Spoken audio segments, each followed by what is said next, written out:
items.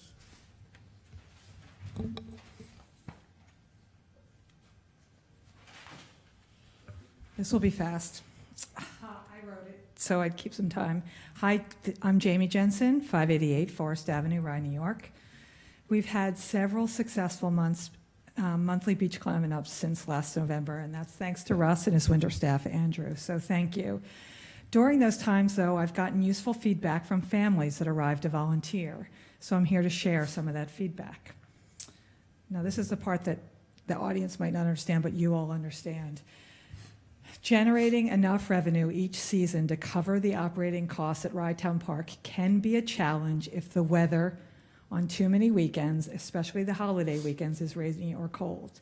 So I just want to say I'm really impressed with the in-depth analysis that's been presented and discussed by you, in turn the commission, to find that what I call the sweet spot, where we charge enough for permits and daily passes without making it cost prohibitive, and also managing the parking overflow challenges.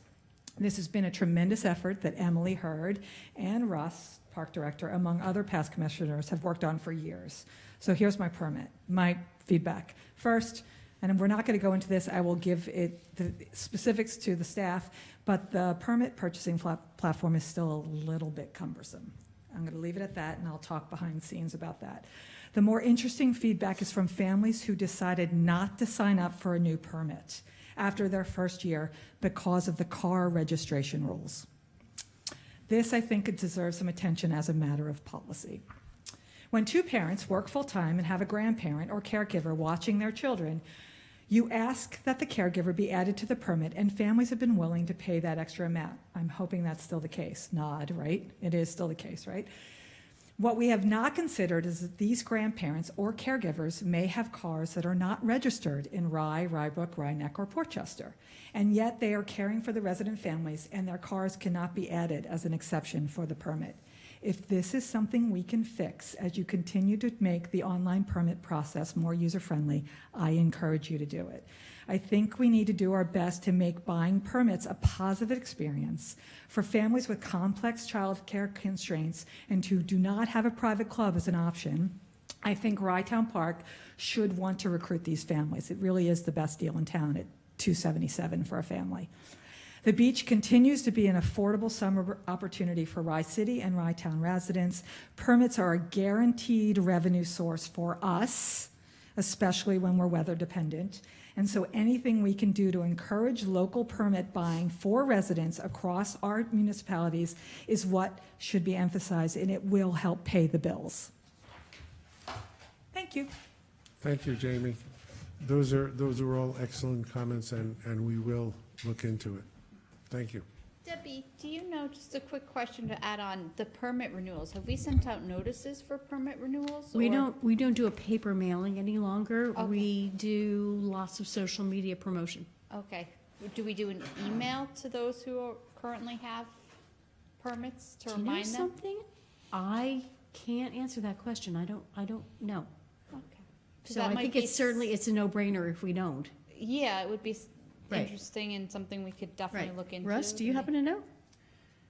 Not that I can recollect, no, I don't recall. Okay, I'll have to I do think that. that can be done, and it's a really good Yeah. idea. I understand the mailing, but the email's free. Email, that's a no-brainer. Yeah. Yeah. You know what I think, Debbie? Yeah. I think that you should speak to the administrators of Rybrook, Portchester, Mamaroneck for Rhinebeck, and the city of Rye, and ask them to do an email blast that we can arrange to say permits are now available for Ryetown Park, and give the various rates, and then all the residents will see it. Yeah, because our, that's too, right? It's social, no, so proliferate through the social platforms and then the email to the prior, subscribers. This makes a ton of sense. Yeah, anybody who receives a city or village email should be able to get that, because it affects everybody, all the residents. So it should be an easy thing to do. And Debbie, just to follow up to what was said before and suggest regarding the car permits or the parking permits, do we have an allowance for a caregiver for the beach pass itself? You know, I recall that we adopted that several years ago, and I got a, oh, good, we're getting a nod. Yes, so we just never followed up with sort of the parking aspect of it. Caregivers have their own cars, they don't drive the owner, they don't drive the parents' cars, they have their own cars, so. Sometimes. grandma- Right, so, it's just something. Jamie, Yeah. microphone.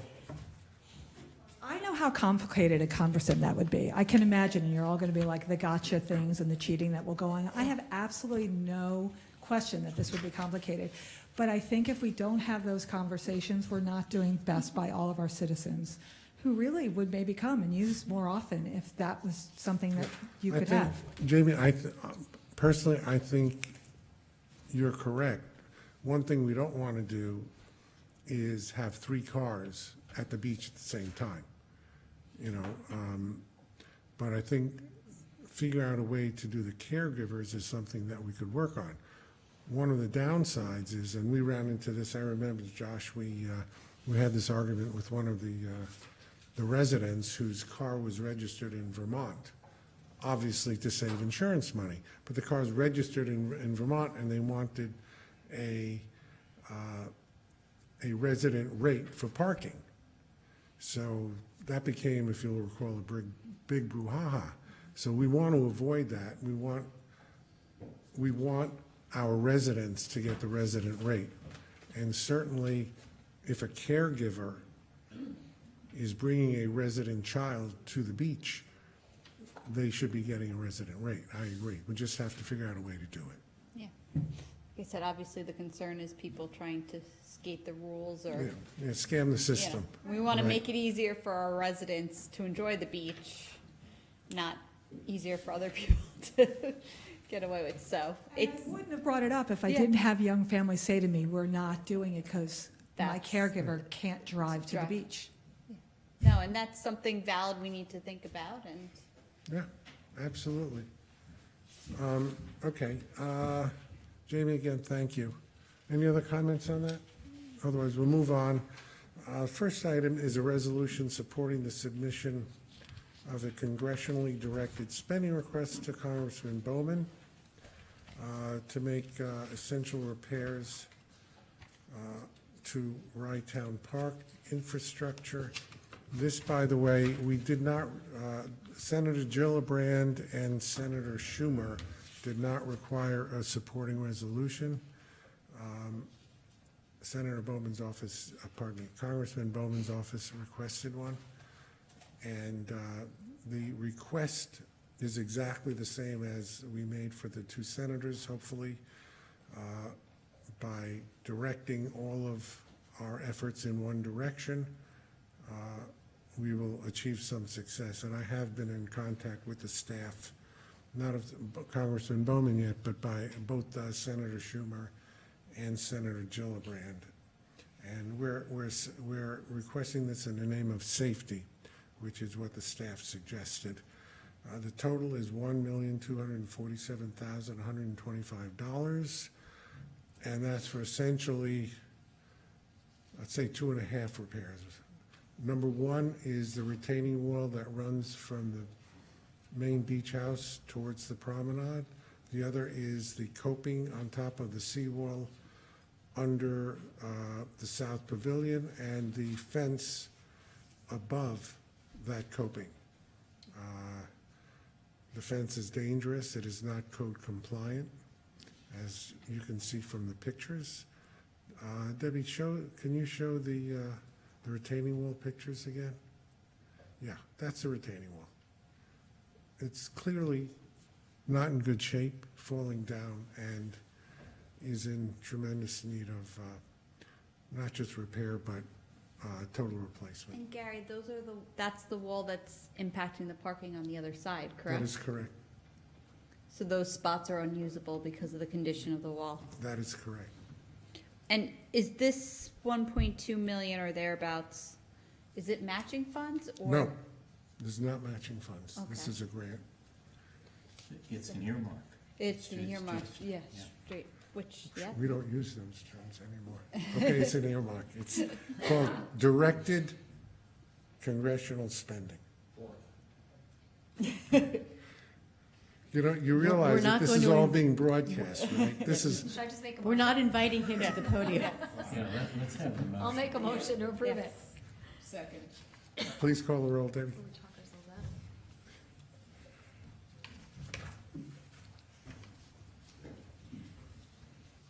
Commissioner Cohn, Yes. Commissioner Jackson, Yes. Acting Commissioner Grangewan Thomas. Yes. Acting Commissioner Julie Souza, Yes.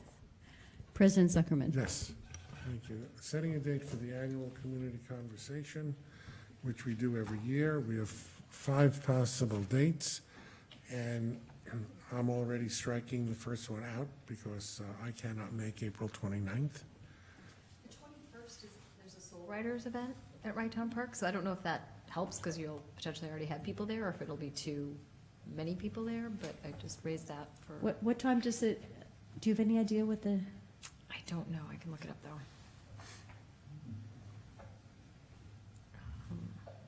We usually do it in May because it's a bit warmer. Yeah, Yeah. so maybe look at one of those later 2 dates, the 20th or the 21st? Well, usually we set it for a Saturday with a rain date of the Sunday. So let's do the 20th with the rain date, the 21st. Okay?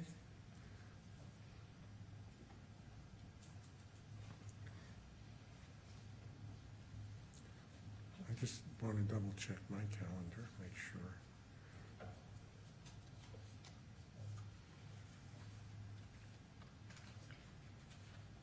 And Debbie, to your point, I'm sure we can work around the event on Sunday if that's the rain date, right?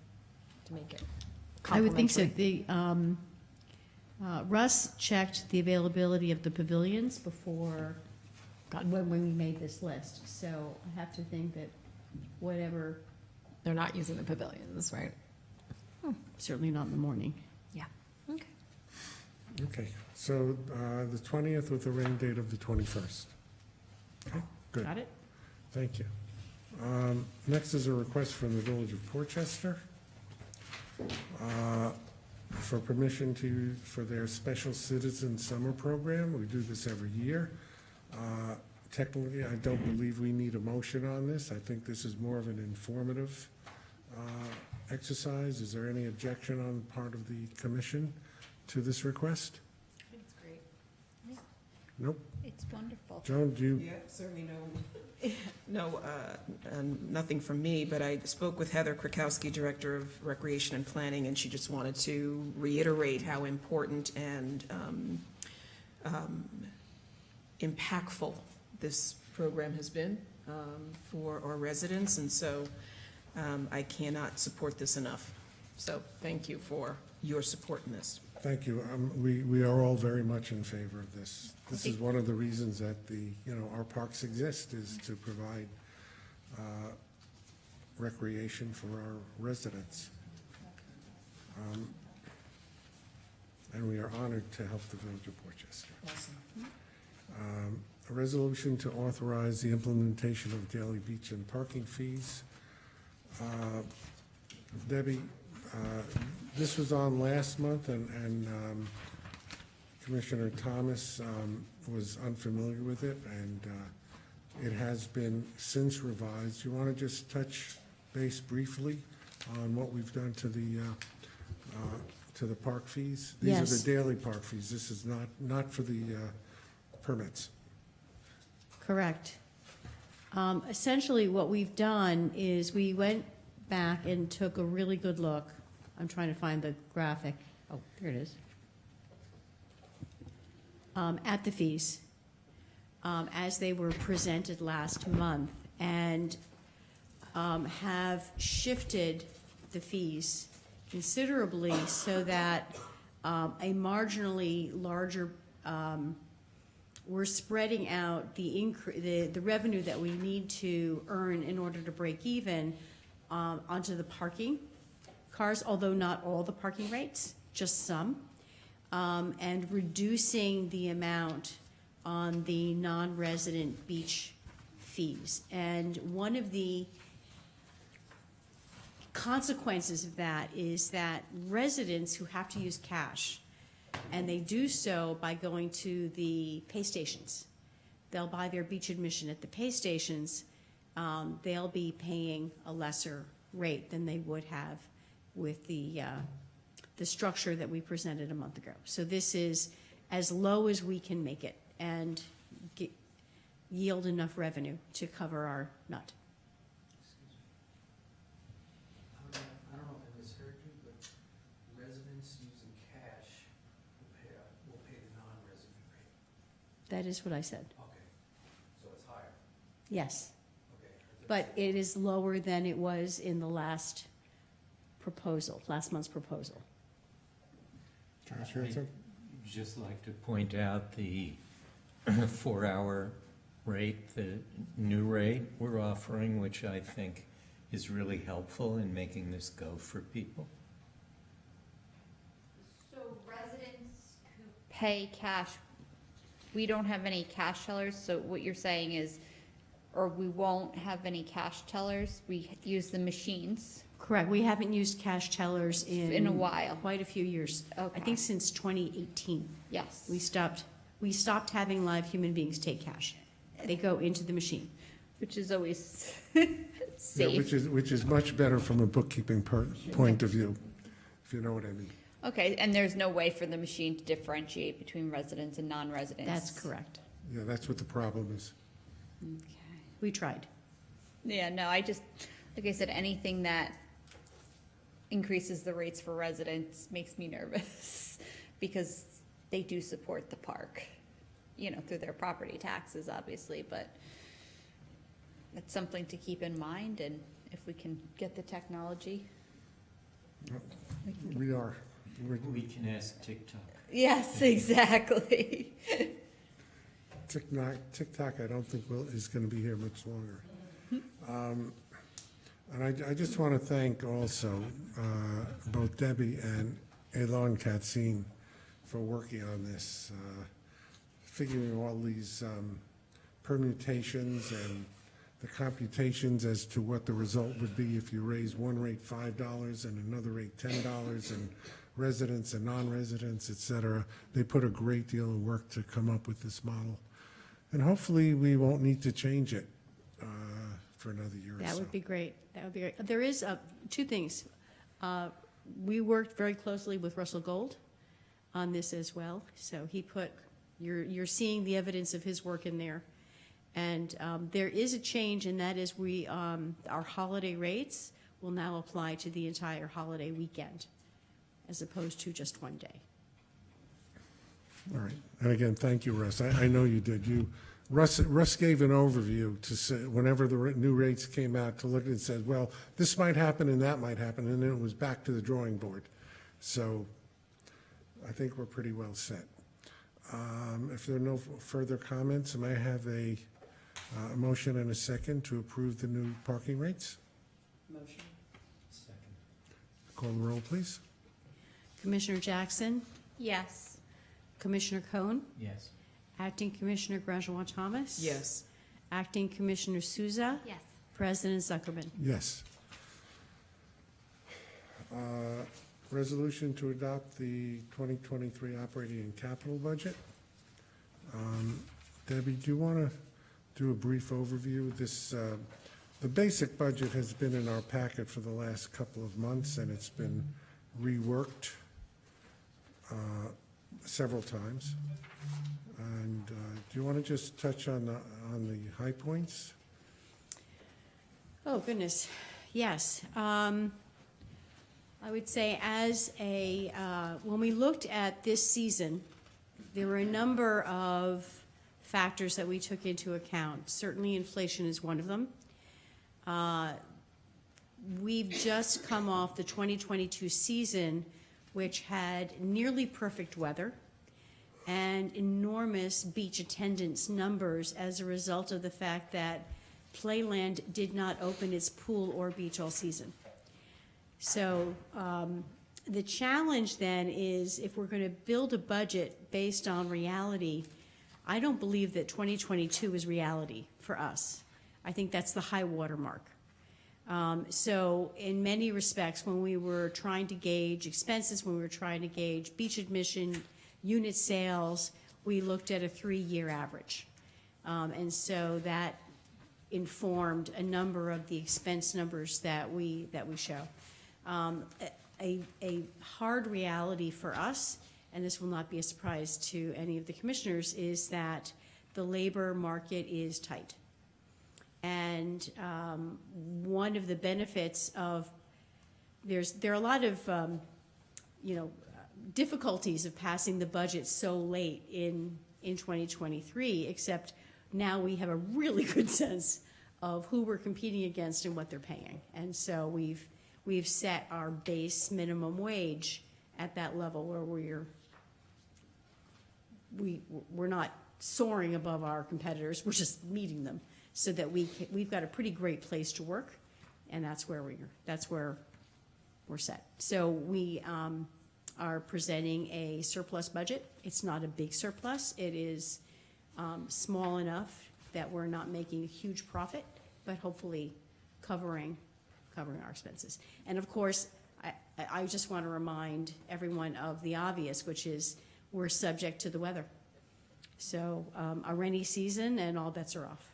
But we're very encouraged about the steady increase in permit sales. And while they may come off a little bit from last year, it's been pretty strong. Thank you. Any questions? Do we know, because you did mention Playland Beach being closed last year and the impact it had on our attendance, do we know what the fees are going to be for Playland Beach? We do. Because I think that might be an indicator if they go, it's not run by the county this year, so they can be significantly higher. So this is Playland's numbers this year. Can I go here? I can try. I've been fighting to have that put on that screen. There we go. They're working on it. They're making progress. Okay. $9.99. $9.99 for pool and beach. This is a day rate, I'm assuming, or is this like These are the daily fees. okay. So no, I was just wondering if they were significantly higher, then I think we would have more people continue to use Rytown Park Beach, but. Well,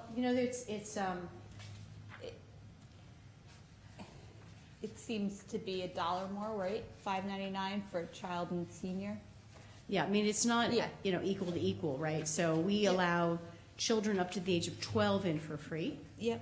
and they start charging at 4 years of age.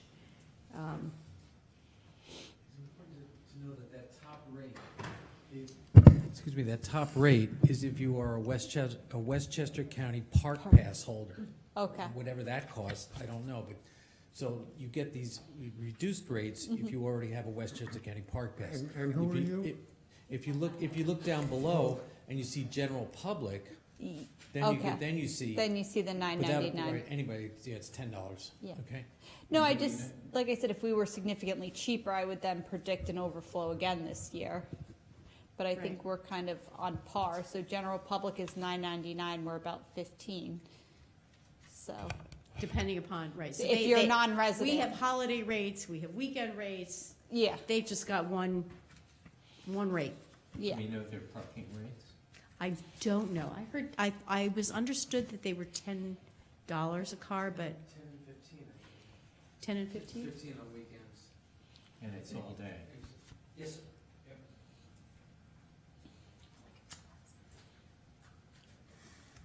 Well, that's And their that's model. okay. Our parking lot fills up, and once it's full, Yeah, Yes. but It's full. They have a lot more, they have a lot more parking than we do. Yeah. So we're limited. So because we have high demand and little supply, we really need to charge a little bit more. If we charge less, it would still be full. Full is full. No, I guess my concern is just that, I don't want to say, oh, we're not going to have as many people as last year because Playland Park is open, and then find we don't have enough resources to run the park. We're doing the best we can and trying to estimate where we're You going. can't And predict, Gary? I lost my, Crystal I lost ball. my ability to predict when I became a senior.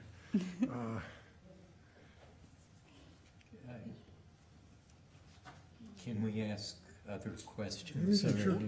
Sure. So in revenue, we have a 20% anticipated boost in concession income. And I read the paragraph that describes how we're relying on a trend, essentially, to justify that increase. And I wondered if we had spoken to the Barley people and Yes, had their view on how high they think they can jump. I did speak to the Barley people, specifically about what number they were comfortable with, based on what I've seen over the last several years. So that 20% came out of a conversation with Bobby Harris. Haircut a little, I hope. Yes. Okay. I think if I recall what you related to me, they thought it would be higher, and I think we're conservative with the 20%. That's right. Well, it says in here the restaurant, if that's what we're talking about, the restaurant's projection for 2023 projects exactly what is proposed, the 198,364. So it looks like we took their projection and put that into the proposed budget. So I don't know if that's, I have to tell you that that conversation happened several months ago. I think last year's increase was over 40%. So certainly we're taking a more conservative view of that. He was more than comfortable with that, with the 20. We are, of course, really close in terms of having a surplus. That is, our surplus is only $11,000 as projected. So each assumption we make is important, particularly when it's a significant bit of the budget. One of the items we have in revenues is grant income. And one, I wanted to be sure that we are sure that we're going to get that $110,921. That's a really big piece of our revenue. The half of that number is, or roughly half of that number, is the direct administrative costs from Superstorm Sandy. And we were notified a number of months ago that FEMA has closed out that project. And so it's now proceeding, and we've received the other scheduled items already, payment for those. So the next item is direct administrative costs. So I believe that it is reasonable to expect that that's coming in 2023. That, I think you described as half of the sum. Roughly, Right, yes, so- correct. And then another big chunk of that is the direct administrative costs for Tropical Storm Ida. And we have also received checks for all of the other projects from Ida except that. And then lastly, there is sums, well, I'm going to check the spreadsheet to remind me what's in it. I believe it's COVID money that is, FEMA is, their deadline is next week for all the reporting. So I would expect that we would get the obligated funds. What's in our 2023. experience with FEMA? Have we, in the park, has certainly taken it on the chin in a number of storms and the like over the years. Do we always get what we put in for? Largely. We've received payments for all of the obligated projects for Tropical Storm Ida. We've received payments for all of the obligated projects for Tropical Storm Isaias as well. Superstorm Sandy was abhorrent. So I can't make promises on that. You're absolutely correct. However, they have paid all of the obligated sums thus far for that. I am left, I appreciate what you've said, but I'm left with concern about our budgeting on the basis of this. That is, we've got our slight surplus, $11,000, and we're showing as a very, very substantial revenue item, grant income, but we're really unsure if we're going to see it. And I'm just wondering if we should be haircutting that, and if that necessitates rejiggering. The other thing about it, of course, is it is an extraordinary item. And if we look back over the history of the items, we had 22,000 with no such income, 75,000, then less than 2,000, and then 6,000 in prior years. And my understanding is that for extraordinary non-recurring items, we should be billing them separately. No, I shouldn't use the term billing. We should be showing them. Posting them separately. Posting them separately, because if we do accept this as part of our revenue and we build a budget based on it, next year it's not going to be there, and we're going to be in a hole as soon as we start. So for purposes of visualization, I'd suggest that in the future we break these things out. But I am left with the question of whether we should be haircutting this, given that we don't know if we'll get it all, and we don't know if what we get we'll get in this year. Can I just add one thing to that?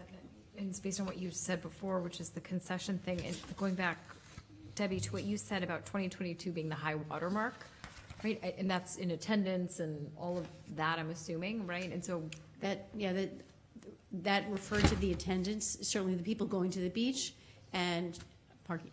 okay, so then you would think that that would be correlative to the concessions, right? The more people that are there, if that's a high water mark, the more that they are conceivably gonna spend, and so that's where this, if we're saying we got 20% lift in 2022 off of a previous Yeah. lift, that other 20%, it's like, are we assuming that that's a trajectory that will stay when we already hit the high water mark in terms of people? I appreciate that you're thinking about that.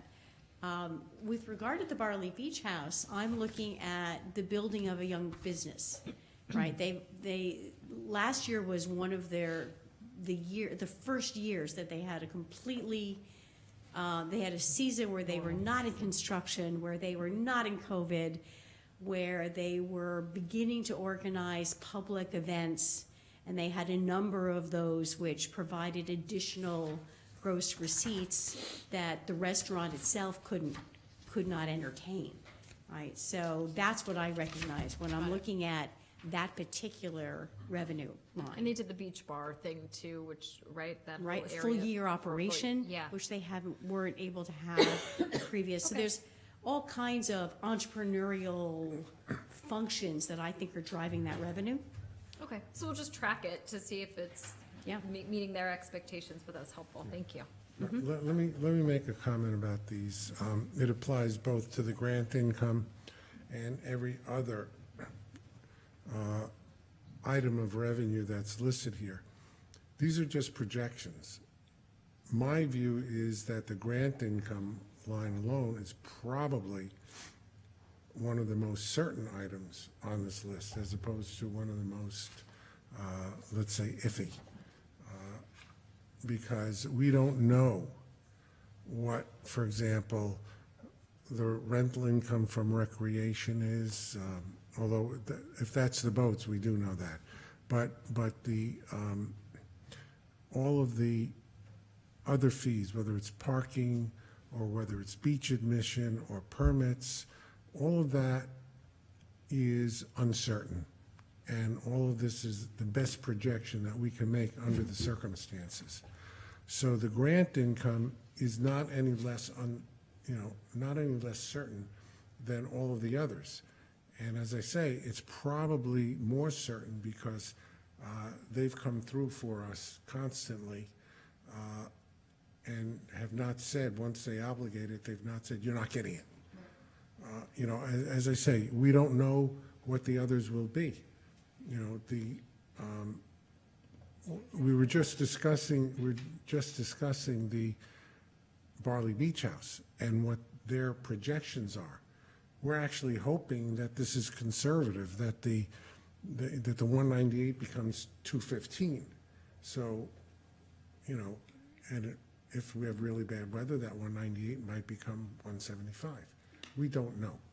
And this is all, we're guessing, right? Because weather and like rollies, there's so much subjective here. I guess my question would be, if some of these things don't start tracking, right? Like where in the expenses can we start to like, oh, we can pull from here if we're tracking, because it's such a tight margin for surplus.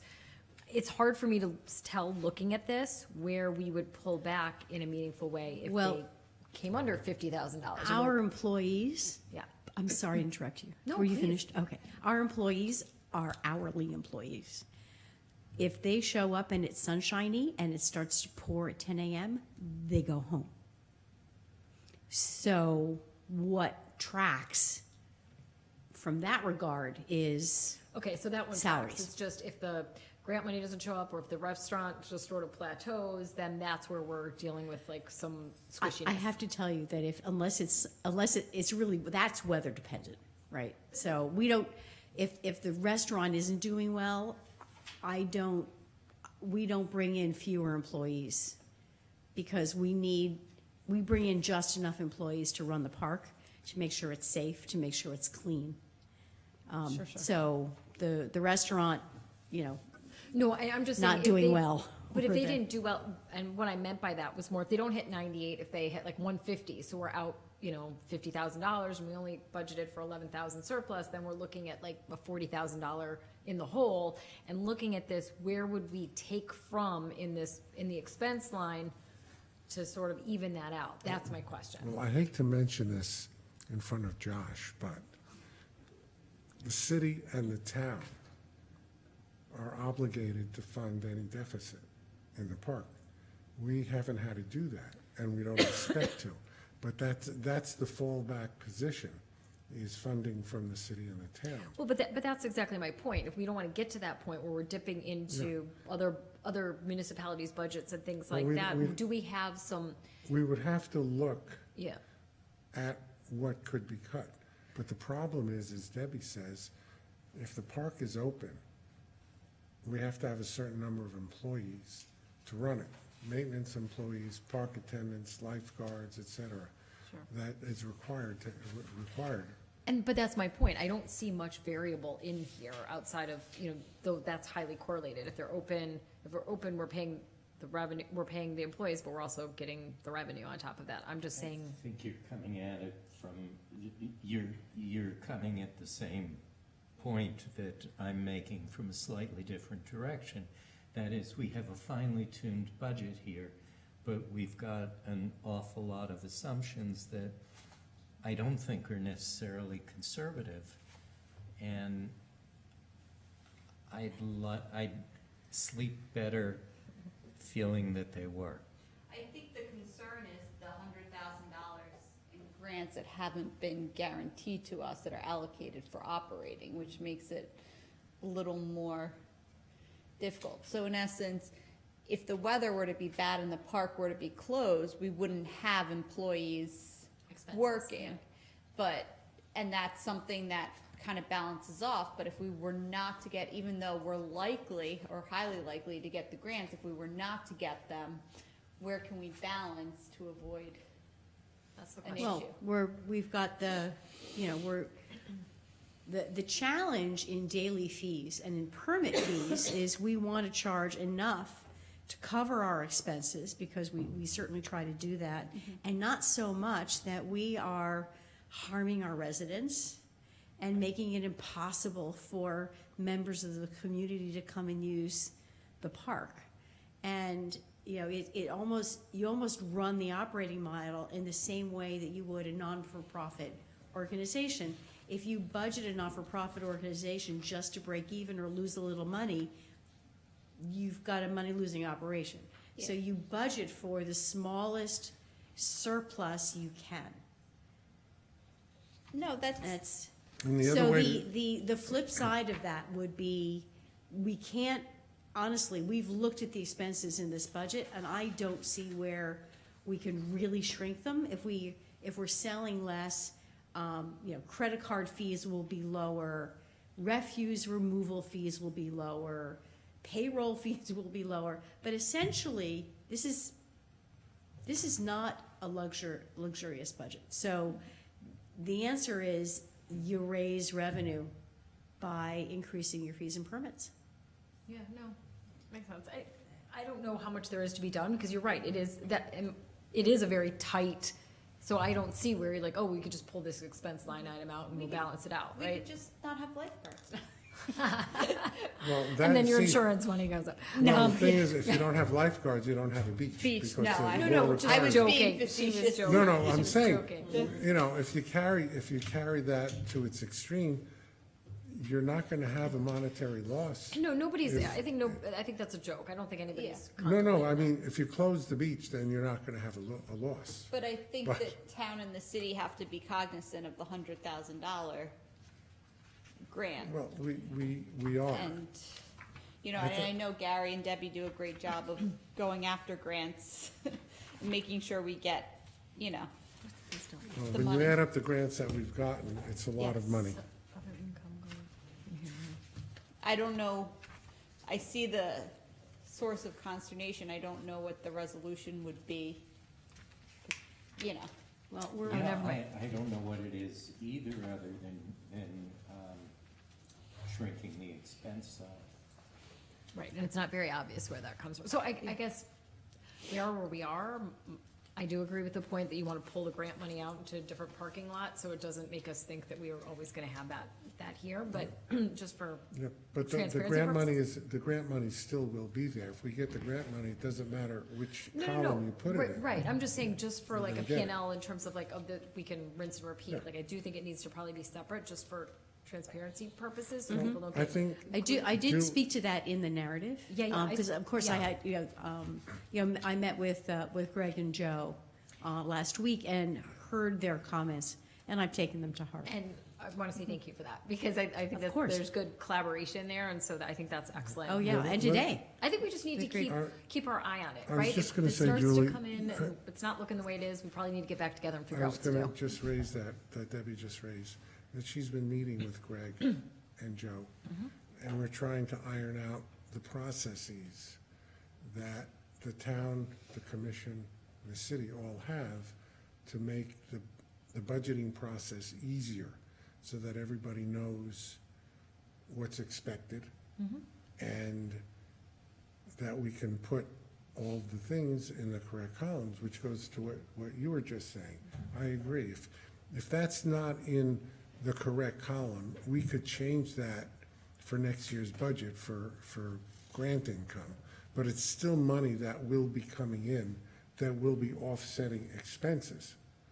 So, But I worry, here's my concern, if our run rate on the park is these expenses, right? And it will always be this, and then that grant money goes away, then we're $100,000 in the hole, right? And so we've got to start thinking about not counting on that. We have it this year, and it's great, and maybe it compensates for some exogenous, like, expenses that we had in terms of repairs, but it is a little, when it's in here, it makes it think that, like, that'll be, we've balanced against it, and it's not gonna be here next year, and if we have a run rate that we do, and that comes out, we're in big trouble.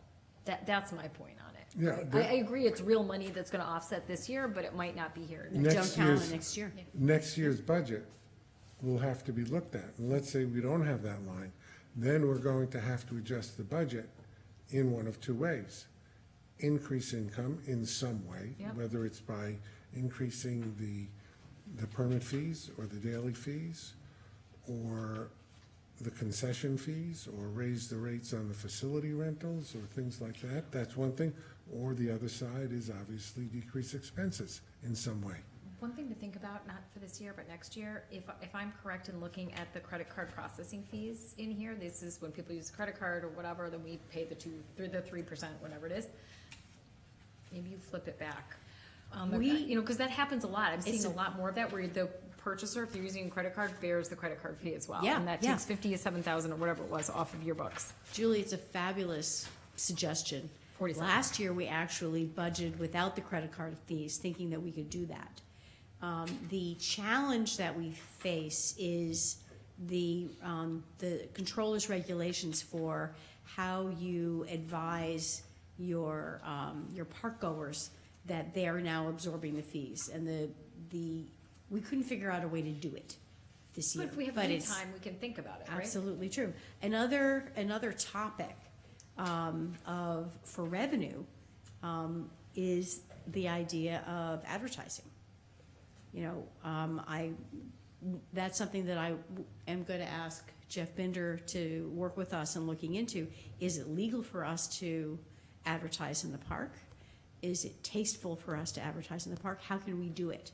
And what would that model look like? Because I think that could be, Interesting. if it's Sponsored events and legal, things, yeah. we could find a way to work with the local chambers of commerce where we can support local businesses, and the restaurant would I've had that conversation. They would love to advertise. And we've got a whole lot of fences. Yeah. We could put up signage. We have lampposts that certainly need to be replaced.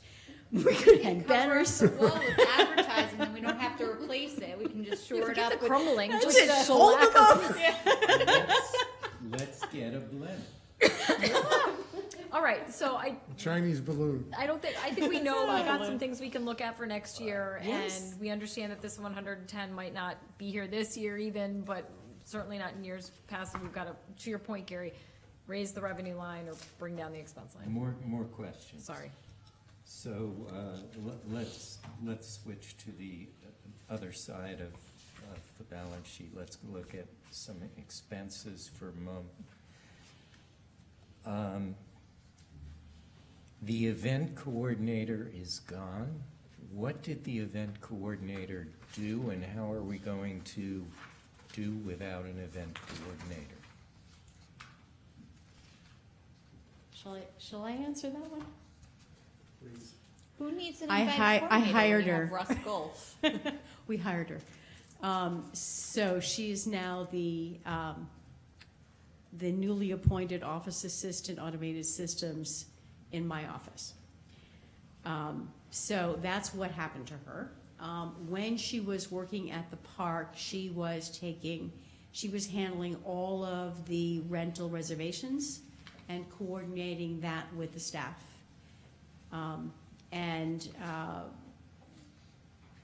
Over the winter, Jose Oliveros, who was the head park attendant, who is now the assistant park director, has been handling all of the reservations. We've been working on automating our event rental technology.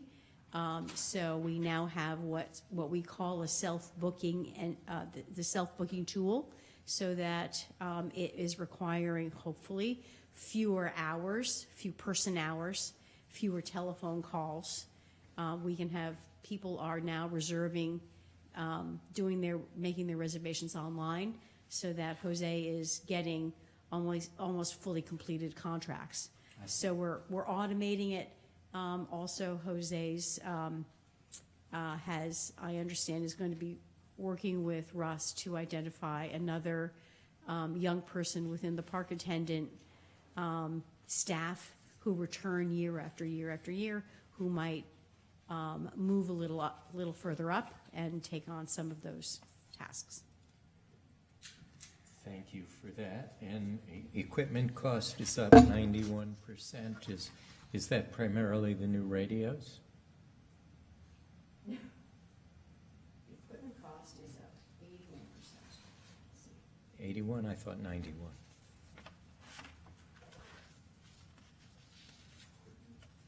Which page are you on, George? Good question. We went from 5,237 to 10,000. You know, I think that's a round number. You know, I would, Russ, do you have anything to add to that? No, I don't know what got lumped in there, honestly. I know it did, the previous, well, I was not here last month, but the previous conversation we had about capital, there were some items like radios, Yeah. et cetera, that I suggested because of the lifespan, we move And they're in to there. operating. Yep, And they so are radios are operating. in there. What I'm seeing is that in 2022, we budgeted 10,000. So this year, it's basically, we budgeted 10,000, but we didn't spend that much in 2022. We spent just slightly half.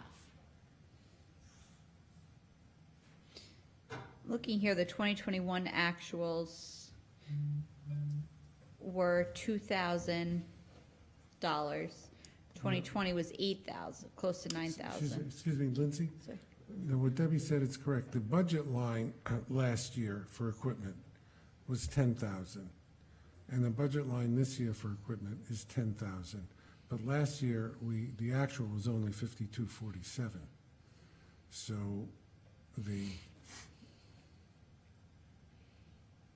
I guarantee you, we are not going on a spending spree. yeah, I mean, the budget is a guesstimate. It allows us, you know, if we spend 5,000 instead of 10,000, then at the end of the year, we're gonna show a $5,000 surplus on that line. So let me get this correct. The percent change is the percent change from the 3-year No, average? The percent change is from the 2022 actual, unaudited actual. Okay, so not from what was budgeted in 2022. No, the budget is the same. Town administration fees are going up 47%. Can you provide some color?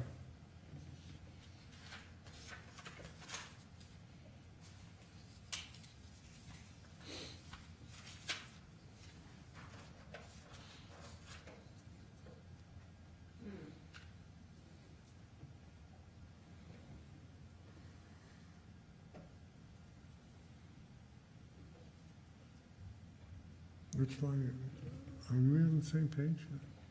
This is page 13. Yes. Page Okay, I'm on 13. 14, okay. That reflects the increase in my salary and the fact that the more of my salary is being allocated to Town Park than to the Town of Rye budget, than in previous years. Not, And I misspoke. Most of my salary is paid by the town, but the allocation has increased to the park. And how come the allocation has changed? Is that simply a reflection of hours spent? It is. And the fact that frankly, it's been that way for almost the entire time that I've worked at the town, but we didn't properly allocate to the park. The town was absorbing that for most of the years. Last question, is the Luke 2 number in the budget? That is the new lease, the lease on the new Luke 2 station that we're getting, the final number? And I'm following up on a question that Greg asked you. That's the number that I received from the leasing company when I called to ask what would be the monthly fee, and then I annualized it. So yes. Okay, those are my questions. I understand the necessary amount of conjecture that is in our budget. I will vote for it, but remain uneasy that we're running such a tight budget in terms of generating a surplus, $11,000. But even with respect to items beyond the variables of a beach business. We're building in uncertainty, and I am worried about the degree of that. I'll be very interested to see where we end up. We'll see the end of October. But I think that, look, I have to say that Debbie is to be congratulated for putting this together, and along for, his technical work, and Russ for his input as to all the operational details that have to go into this. It's not an easy job, and we have very limited staff. Besides Debbie, you got Debbie and Russ basically, and some office assistants, and I think they did a really, really good job with this. I think it's the best budget we've had in terms of its format and its detail and its explanations. So I think, it remains to be seen if the budget, which is a projection, will come true. Hopefully, every weekend will be sunny, every day will be warm, and we'll have a great beach season. And with that, may I have a motion and a second to approve the budget? Just with respect to the capital portion, we were going to have a resolution with respect to windows, right? Yeah. Josh and I were discussing in the capital portion of the budget with regard to the window installation at the main bathhouse. I'd like to propose a resolution that the commission authorize our architect, Gary Gianfrancisco of Arconics Architecture, to prepare a bid for the furnishing and installation of windows at the bathhouse. Is that sufficient? Sounds good. Okay, So is that a motion? that's a motion. So I'll second it. Okay. Debbie, call the roll, please. Commissioner Jackson, Thank you for reminding me. Yes. Commissioner Cohn, Yes. Acting Commissioner Souza, Yes. Acting Commissioner Grosjean Thomas. Yes. President Zuckerman. Yes, thank you. And now a motion to adopt the 2023 operating and capital budget. Motion, please. Motion? I'll second. All, pardon me. Please call the roll. Commissioner Cohn, Yes. Commissioner Jackson, Yes. Acting Commissioner Souza, Yes. Acting Commissioner Grosjean Thomas, Yes. President Zuckerman. Yes. Our next item is, I don't even know where to go with this, to tell you the truth, a discussion regarding restaurant flooding. We've had some incidents with flooding at the restaurant recently. Russ, Debbie, you want to describe what happened and what we're doing about it concurrently? Are you aware of this? No? Well, there've been a couple of, serious rain events this winter, and high tide events, which are normal, but you never know, what time of the month it's going to be, and because every month has its own, high tide for that month. Anyway, we've had a couple of situations where it's a combination of overflow from the duck pond, which is part of the City of Rye's stormwater management system, and tidal surge coming from the Long Island Sound, which when these two bodies of water meet, there's really nowhere for it to go, so it comes up on the beach, and it goes into the restaurant. The restaurant's beach level storage and cooking areas.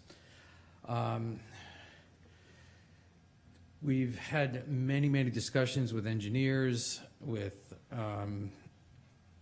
staff, with contractors, and there's a couple of reasons why this might be happening, but we don't really know for sure, but some of them we do. One is that when the pond was originally designed and stormwater, and it reaches a certain level, the water goes out over a weir, all right? And it was supposed to, originally, it went down to a catch basin and it traveled in a culvert underneath the park all the way and discharged into the sound. Over the decades, that culvert is no longer viable. It's collapsed, it's broken, it's been compromised by tree roots, by all sorts of things.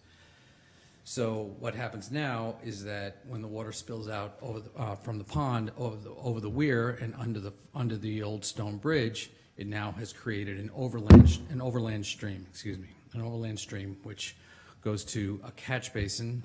This is going to be a little difficult to follow. It goes to a catch basin, which we established 2 years ago, just before it goes onto the beach path, and then goes into the discharge pipe, which goes into the sound. Right? It works most of the time, but some of the time is when you get a high tide at the time when all this water is supposed to be going out. The tide pushes the water back up through this discharge pipe, and they meet. There's no place else for it to go, so it spills out onto the beach. We've taken some remedial steps because we don't really have a permanent solution. So the temporary solutions that we've instituted have so far worked, but they haven't really been tested yet. And those are that we've sandbagged the park side of the stream, if you will, before right next to the catch basin. So if the water can't go down, it'll fill up that natural swale area and won't just discharge into the sound. We've also created a berm and a channel for the water. Any water that does go down will go overland over the beach into the sound, and we built up another berm.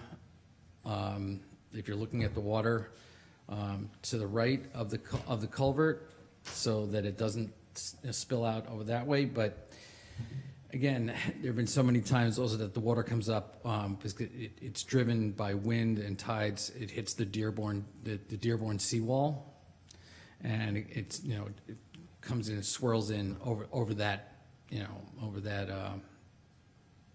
area of the beach.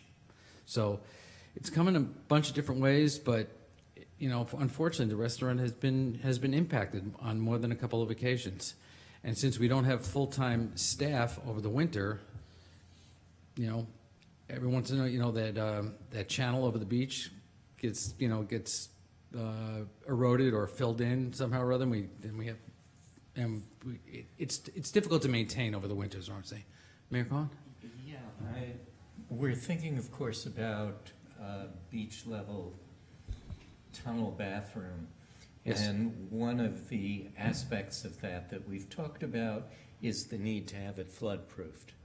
That is, it will have some sort of door that can be shut that will protect that entryway from storm surge. I'm just wondering if we need to, and I have no idea what the expense of this would be, if we need to fit the lower level Barley Beach House beach access point with that kind of protection, and whether something like that is the answer.